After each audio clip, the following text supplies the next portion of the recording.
ದೇಶದ ಹಲವು ಭಾಗಗಳಲ್ಲಿ ಮಳೆಯ ಅಬ್ಬರ ಮುಂದುವರೆದಿದೆ. ಭಾರತೀಯ ಹವಾಮಾನ ಇಲಾಖೆ ಬಿಹಾರ, ಛತ್ತೀಸ್ಗಢ, ಜಾರ್ಖಂಡ್, ಕೇರಳ, ಮಾಹೆ, ಪಶ್ಚಿಮ ಬಂಗಾಳದ ಕೆಲವು ಪ್ರದೇಶಗಳು, ಉತ್ತರ ಪ್ರದೇಶ ಹಾಗೂ ಮಧ್ಯಪ್ರದೇಶದಲ್ಲಿ ನಾಳೆಯವರೆಗೆ ಭಾರೀ ಮಳೆಯಾಗುವ ಮುನ್ಸೂಚನೆ ನೀಡಿದೆ. ಇದೇ ರೀತಿಯ ಹವಾಮಾನ ಪರಿಸ್ಥಿತಿಗಳು ಇಂದು ಅರುಣಾಚಲ ಪ್ರದೇಶ, ಅಸ್ಸಾಂ, ಮೇಘಾಲಯ, ನಾಗಾಲ್ಯಾಂಡ್, ಮಣಿಪುರ, ಮಿಜೋರಾಂ, ತ್ರಿಪುರಾ ಹಾಗೂ ಸಿಕ್ಕಿಂನಲ್ಲಿ ಕಂಡುಬರುವ ಸಾಧ್ಯತೆಯಿದೆ.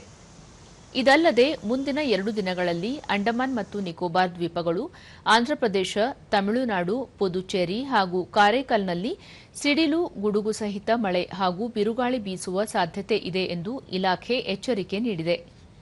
ರಾಷ್ಟ್ರ ರಾಜಧಾನಿ ದೆಹಲಿಯಲ್ಲಿ ಇಂದು ಮೋಡ ಕವಿದ ವಾತಾವರಣವಿದ್ದು, ಅತಿ ಹಗುರದಿಂದ ಸಾಧಾರಣ ಮಳೆಯಾಗುವ ಸಾಧ್ಯತೆಯಿದೆ.